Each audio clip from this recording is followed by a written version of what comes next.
Pour revenir à mon mouton, c'est-à-dire qu'on revient à xn sur n moins p, et comme le programme me dit qu'il faut l'observer graphiquement, je le fais. Je vais simuler les xn sur n moins p en faisant varier n, et p, je peux le faire varier, mais surtout n. Si je fais ça, vous voyez les résultats obtenus, c'est pas la peine que je vous le relance. Je ne suis pas sûr que ce soit ça d'ailleurs, je le relance quand même. Ouais, c'est plutôt ça. Là, si j'en fais 5, avec p égale 0,3, ici j'ai fait calculer à l'ordinateur xn sur n moins p, donc p 0,3, j'ai fabriqué mon logiciel qui fait que la probabilité que ça gagne, c'est de 0,3, c'est de 30%. Et maintenant, au lieu de mettre 5, si je mets 50, qu'est-ce qui se passe? Non, c'est pas ça, j'ai mis 5A, ça marche pas. 50, voilà. Je lance. Vous allez voir ici, ça va être remplacé par 0,02, 0, 0,02, 0,02, ouais, 0,04. Et on voit bien qu'on a presque 10 fois moins. Et donc, ça tend bien vers 0. Donc, on va pouvoir faire constater aux élèves qu'effectivement, la loi des grands nombres qu'ils ont inscrite génétiquement, ça marche bien, ça s'approche bien de la probabilité. Quand je fais un grand nombre de trucs, la moyenne s'approche de la probabilité. Donc, xn sur n moins p, le numérateur de mon zn, là, bah déjà, j'ai compris un peu ce que c'est. C'est un truc qui fait que c'est la loi des grands nombres et que ça tend vers 0. Après, on va pouvoir finir ça.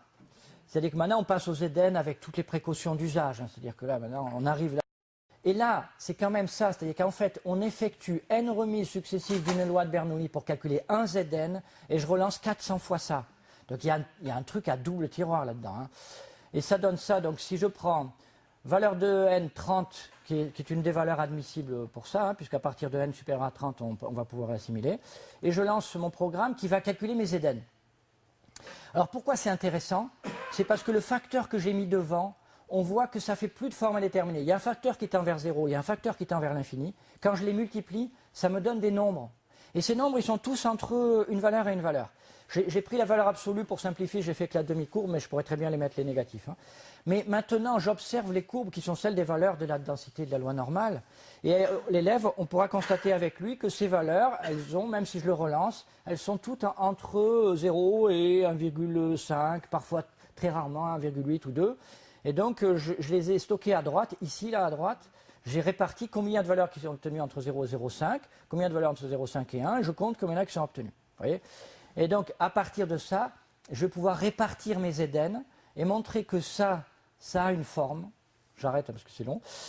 C'est celle-là.